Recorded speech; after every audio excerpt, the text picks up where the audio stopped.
Hi, it's me, Andrzej. I'm not wearing any underwear. Seriously, it was 37 degrees today at the Brno track. Insane. Ducati Riding Experience World Championship. New asphalt at Brno. It's really cool when you have an event and all the motorcycles are just the same. I mean, the same brand. And there's instantly a great vibe around it. And I finally had the chance to ride the V4 S. How long did that take? I waited almost a year for this, and you know what? At first I was like, hey, this thing doesn't go. It's a really funny and complicated situation, because if you watched my video with the Streetfighter, you heard and saw on the onboard footage how that bike was going wild like the devil. I could barely hold on to it, and I was saying, Jesus Christ, what even is this? And it's shocking how with just small changes, like a stiffer spring, slightly different gearing, and probably a differently calibrated engine. What's the difference between the Panigale and the Streetfighter V4? This motorcycle is as gentle as a lamb compared to the Streetfighter, but you also have to remember that Brno is a super distinctive track. First of all, it's very grippy on this new surface, and Daniel said that the more grip there is, the less sense of speed you have, because the rear wheel slides less, the bike revs up less, and it just feels like the bike isn't going as fast. And the second thing is, anyone who has ridden at Brno knows that you ride uphill and downhill there, and besides that, the track is enormous, very wide, and the sense of speed is just completely different at Brno than at other tracks. Here, it feels like you're going slow, but in reality, you're going very, very fast. That doesn't change the fact that the first motorcycle I rode today was really going slow.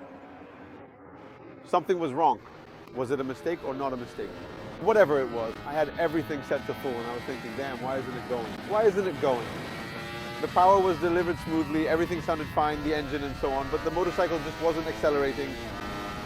I was riding, and he had just been on the V4R before, and I was like, oh dear. I thought, damn, I'm losing my mind. Everything seems to be fine, but why isn't this bike going? All right, I got information from Ducati Poland. The problem was with the rear shock absorber, which lost its damping force, and then the computer automatically limited the power because it sensed that the motorcycle was unstable on exits, so it reduced the power on corner exits.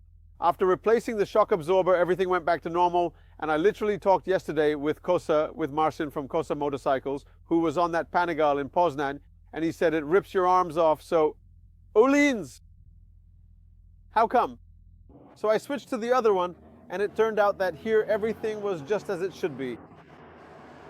Besides that, the character of the new V4 is completely different from its predecessor. This motorcycle is finally made for riding, for actually putting down those lap times. With this bike ultimately on slicks, because on the Supercorsa SPs I did 2 minutes 11. I could probably have gone even faster, but when I put on the slicks,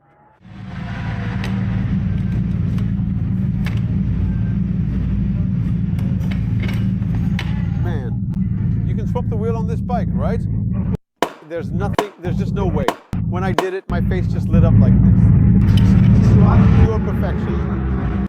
So I immediately did a 208.5 on the very first session. Honestly, I didn't go out for the second session because I was already completely wiped out. I didn't want to push it anymore, especially since I would have had to increase the preload at the front and back, because with the slicks the bike was squatting quite a lot. I was already scraping my boots when entering the braking zone here, and I could feel that the front needed more support. I was already exhausted. I just didn't feel like turning any more screws. You know, maybe I could have shaved off a second or something. Daniel Blin would get on and probably do a 205 or maybe even faster. Bua, who has already left, unfortunately also said, wow, this is so easy to ride that it's really just a matter of adjusting the geometry even more.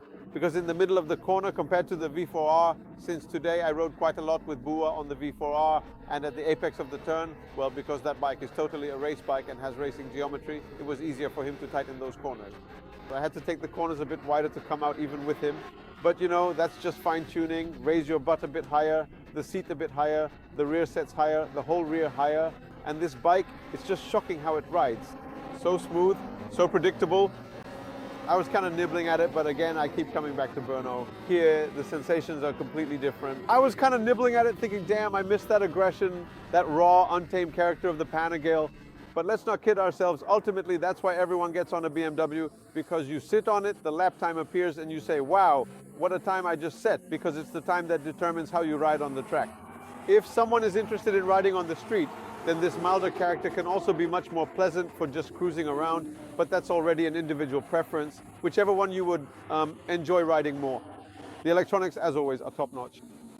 For me, above all, the throttle response is top-notch. The smoothness of power delivery, transferring it to the rear wheel. Today, the traction control didn't have much to do because there was just so much grip. I did everything I could to activate the slide control system to get that indicator light to show that the slide control system was working. I failed again. You need a more slippery track, slippery conditions for that system to actually work. Basically, every now and then, during various riding conditions, the traction control system would visibly blink a little, indicating its active intervention. And quite surprisingly, I personally found it considerably easier and more predictable to ride the vehicle when the traction control was set to level 2 rather than level 1. This was primarily because on level 1, the system allowed for a greater degree of vehicle before engagement, but then when it did intervene, it would suddenly and quite abruptly catch grip, which could be unsettling and less smooth for the rider. On level 2, the ride was just smoother. The braking and corner entry are just out of this world.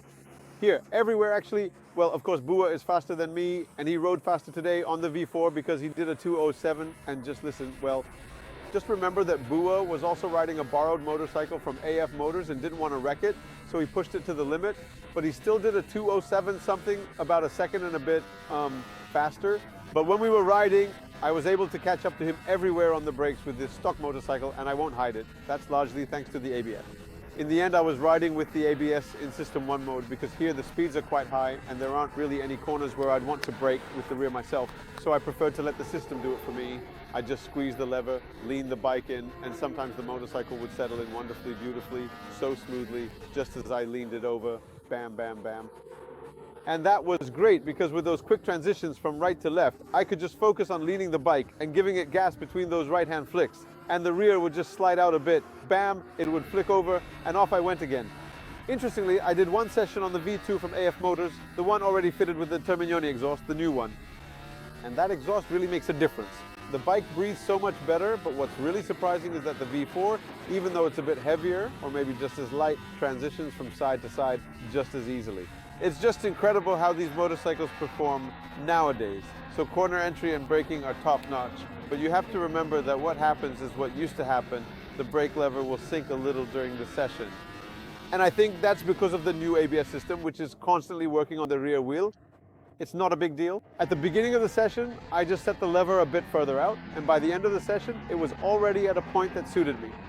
If you ride a lot on the track, you can use the external adjustment or install bigger discs, because apparently that solves the problem, and those discs are available from Ducati. Plus, the suspension is top-notch. Everything is top-notch. Corner entry, corner exit, there's just no drama with this motorcycle. It just goes and goes exactly where you want it to. That's where it is.